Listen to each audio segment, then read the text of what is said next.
எனக்குன்னா உடுப்பு கழுவி வேணான்னு போயிட்டு வாஷிங் மெஷின் ஒண்ணு இருந்தா நல்லா இருக்கும். மகட ஸ்கூல் வேலைக்கு லேப்டாப் ஒண்ணு வாங்கணும். கிட்டடியில நாங்க ஷாப்பிங் போகவே இல்லையே. ஜீரோவா தான் இருக்கு. கையில இருந்த காசு முடிஞ்சிட்டா?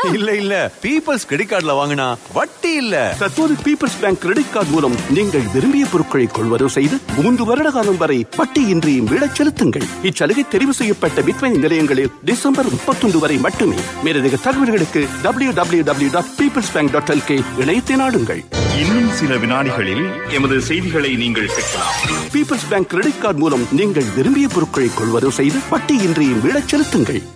இது இலங்கை ஒலிபரப்பு கூட்டுத்தாபனம்.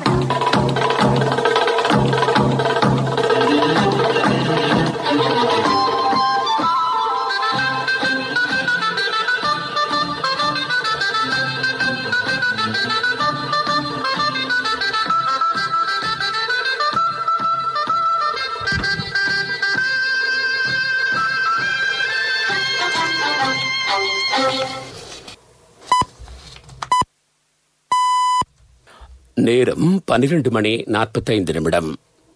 இலங்கை ஒலிபரப்பு கூட்டுத்தாபனம் செய்திகள். செய்தி ஆசிரியர் ஸ்ரீ நாகவாணி ராஜா, வாசிப்பவர் இஸ்மாயில் பி மாரிஃப். முதலில் தலைப்புச் செய்திகள். கடந்த 24 மணி நேரத்தில் முடக்க நிலை பிரதேசங்களில் இருந்து 15 பேர் கைது. ரிஷாட் பதியுதீனின் விளக்கமறியல் காலம் நீடிப்பு. அக்கரப்பத்தனை பகுதியில் மின்சார வேலியில் சிக்கி 4 பிள்ளைகளின் தாய் பலி. இந்தியாவும் சீனாவும் தங்களுக்கிடையிலான பதற்றத்தை தணிக்க பேச்சுவார்த்தை நடத்த வேண்டும் என்று ரஷ்யா தெரிவிப்பு. பாகிஸ்தான் கிரிக்கெட் அணியின் துடுப்பாட்ட பயிற்சியாளராக யூனுஸ் கான் நியமனம். கடந்த 24 மணி நேரத்தில் முடக்க நிலை பிரதேசங்களாக அறிவிக்கப்பட்ட பகுதிகளில் இருந்து 15 பேர் கைது செய்யப்பட்டிருப்பதாக போலீஸ் ஊடக பேச்சாளர் பிரதி போலீஸ் மா அதிபர் அஜித் ரோஹன தெரிவித்தார். விதிமீறல் குற்றச்சாட்டின் அடிப்படையில் அவர்கள் கைது செய்யப்பட்டுள்ளார்கள். அவர்களுக்கு எதிராக வழக்கு தாக்கல் செய்யப்பட உள்ளது. டோன் கேமராவை பயன்படுத்தி முடக்கல் பிரதேசங்கள் கண்காணிக்கப்பட்டு வருவதாகவும் அவர் குறிப்பிட்டார். டொரிங்டன் கலையகத்தில் இருந்து நேரடியாக ஒளிபரப்பாகும் நிகழ்ச்சியில் இன்று கலந்து கொண்ட போலீஸ் ஊடக பேச்சாளர் இதனை குறிப்பிட்டார். தற்சமயம் போலீஸ் அதிகாரிகள் சுமார் 300 பேர் வரை தனிமைப்படுத்தப்பட்டிருப்பதாகவும் அவர் தெரிவித்தார். இதனிடையே தீபாவளி பண்டிகையை வீடுகளுக்குள் மாத்திரம் மட்டுப்படுத்திய அளவில் கொண்டாடுமாறு அவர் கோரிக்கை விடுத்தார். அதே சமயம் சரியான தகவல்களை மாத்திரம் பொதுமக்களுக்கு வழங்குவது ஊடகத்தின் பொறுப்பாக இருப்பதாகவும் அவர் குறிப்பிட்டார். இதேவேளை சௌபாகியா கடன் திட்டத்தின் மூலம் 42 மில்லியன் ரூபாய் பெறுமதியான நிதி பகிர்ந்தளிக்கப்பட்டுள்ளதாக நிகழ்ச்சியில் கலந்து கொண்ட இலங்கை மத்திய வங்கியின் பொது முகாமையாளர் தெரிவித்தார். இலங்கை வங்கி பொதுமக்களுக்கு சேவை வழங்கும் நோக்கில் செயல்படுவதாகவும் 650 கிளைகளினூடாக டிஜிட்டல் தொழில்நுட்பத்தை பயன்படுத்தி கிராம மட்டத்திலும் தனது சேவையை வழங்கி வருவதாகவும் அவர் குறிப்பிட்டார். பாராளுமன்ற உறுப்பினர் ரிஷாட் பதியுதீனின் விளக்கமறியல் காலம் மேலும் நீடிக்கப்பட்டுள்ளது. அதன்படி எதிர்வரும் 25ஆம் தேதி வரை அவர் மீண்டும் விளக்கமறியலில் வைக்கப்பட்டுள்ளார். கொழும்பு கோட்டை நீதவான் நீதிமன்றில் அவர் இன்று ஆஜர்படுத்தப்பட்ட போது இந்த உத்தரவு பிறப்பிக்கப்பட்டுள்ளது. இடம்பெயர்ந்த வாக்காளர்களை மன்னாருக்கு பஸ்களில் ஏற்றிச் சென்றதன் மூலம் அரசாங்கத்தின் 90 லட்சத்துக்கும் அதிகமான பணத்தை முறையற்ற வகையில் பயன்படுத்தினார் என்று அவர் மீது குற்றம் சுமத்தப்பட்டுள்ளமை குறிப்பிடத்தக்கது. கடந்த 5 வருட காலப்பகுதியில் காணப்பட்ட சமூக பொருளாதார அழிவு பாதையை மாற்றி அமைப்பதே அரசாங்கத்தின் வரவு செலவு கொள்கையின் உள்ளடக்கம் என்று பிரதமர் மஹிந்த ராஜபக்ச தெரிவித்தார். வலுவான பொருளாதார திட்டங்களை முன்னெடுத்ததன் காரணமாக 2020ஆம் ஆண்டுக்கான வெளிநாட்டு கடன்களை செலுத்த முடிந்துள்ளது. அரசாங்கம் தேவையற்ற இறக்குமதிகளுக்கு தடை விதித்ததுடன் தேவையற்ற வெளிநாட்டு கடன்களை இடைநிறுத்தவும் தீர்மானித்துள்ளதாக பிரதமர் குறிப்பிட்டார். 2020ஆம் ஆண்டுக்கான ஒதுக்கீட்டு சட்ட மூலத்தை பாராளுமன்றத்தில் சமர்ப்பித்து உரையாற்றும் போது அவர் இதனை கூறினார். இலங்கை கடும் கடன் நெருக்கடியில் உள்ளது என்ற எண்ணத்தை ஏற்படுத்துவதற்கு எதிர்க்கட்சி முயன்று வருகிறது. எனினும் எமது அரசாங்கம் கடன் விவகாரத்தினை சிறப்பாக கையாண்டுள்ளது எனவும் அவர் குறிப்பிட்டுள்ளார்.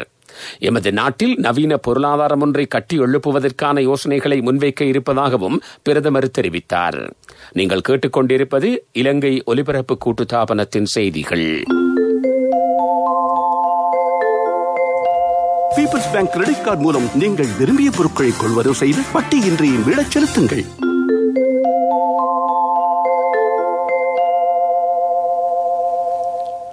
2020 ஆண்டுக்கான ஒதுக்கீட்டு சட்டம் மூலம் வாக்கெடுப்பின்றி நிறைவேற்றிக் கொள்ளப்பட்டமையானது இந்த வருடத்தில் பல திட்டங்களை முன்னெடுத்துச் செல்வதற்கும் அடுத்த வருடத்திற்காக வேலை திட்டத்தை முன்னெடுத்துச் செல்வதற்கும் வலுவானதாக அமையும் என்று ராஜாங்க அமைச்சர் அஜித் நிவாட் கப்ரால் தெரிவித்துள்ளார்.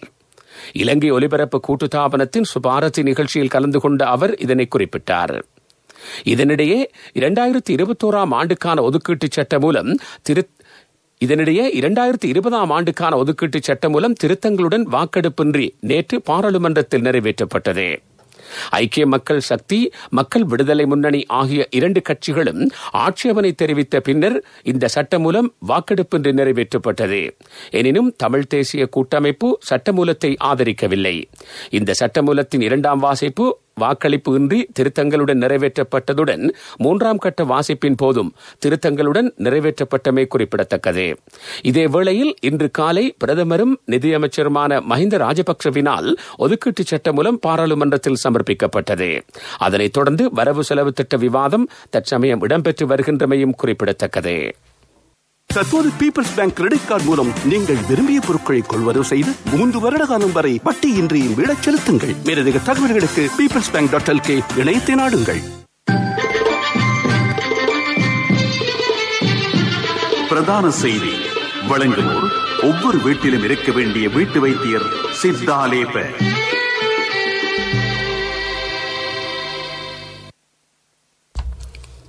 இலங்கையில் இதுவரையில் 15,723 பேர் கொரோனா தொற்றுக்குள்ளாகி இருப்பதாக தெரிவிக்கப்படுகின்றது.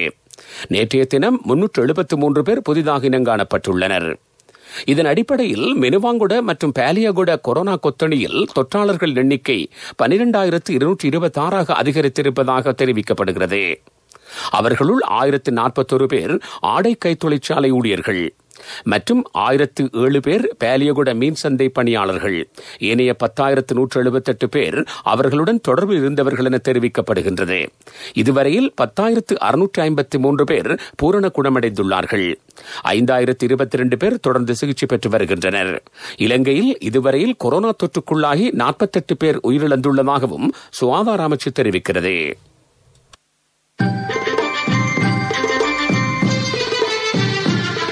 பிரதான செய்தி வழங்கியோர் ஒவ்வொரு வீட்டிலும் இருக்க வேண்டிய வீட்டு வைத்தியர் சித்தாலேப. உங்கள் கவனத்திற்கு தீபாவளி பண்டிகையை கொண்டாடும் விதம் பற்றி சுகாதார அமைச்சு அறிவுறுத்தல்களை வழங்கியுள்ளது. பண்டிகையின் போது COVID-19 வைரஸ் பரவலை தடுக்கும் விடயத்தில் மிகுந்த கவனம் செலுத்த வேண்டும். மக்கள் ஒன்று கூடுவதை தவிர்த்து தற்போதைய இருப்பிடங்களில் தங்கியிருக்க வேண்டும். குடும்ப உறுப்பினர்களுக்கும் நண்பர்களுக்கும் உறவினர்களுக்கும் தொலைபேசி மூலம் தொடர்பு கொண்டு வாழ்த்துக்களை தெரிவிக்குமாறு கேட்கப்பட்டுள்ளது. அதிகளவானோர்களை கூட்டி விருந்து பிரசாரம் நடத்துவதையும் தவிர்க்க வேண்டும் என வலியுறுத்தப்பட்டுள்ளது.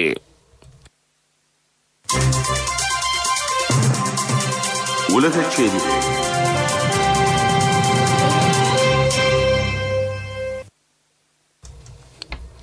இந்தியாவும் சீனாவும் தங்களுக்கு இடையிலான பதற்றத்தை தணிக்க பேச்சுவார்த்தை நடத்த வேண்டும் என்று ரஷ்யா தெரிவித்துள்ளது. இந்தியாவுக்கான ரஷ்ய துணை தூதுவர் ராமன் பாபுஸ்கின் இணைய வழியில் அளித்த பேட்டியின் போதே இவ்வாறு குறிப்பிட்டுள்ளார். ஆசிய கண்டத்தின் இரு பெரும் நாடுகளான இந்தியாவுக்கும் சீனாவுக்கும் இடையே எல்லையில் பதற்றம் நிலவி வருகிறது. இது ரஷ்யாவுக்கு எப்போதுமே கவலை அளிப்பதாகவே இருக்கிறது. எனவே இரு நாடுகளும் ஆக்கப்பூர்வமான பேச்சுவார்த்தையில் ஈடுபடுவதை ரஷ்யா ஊக்குவிப்பதாகவும் அவர் குறிப்பிட்டார்.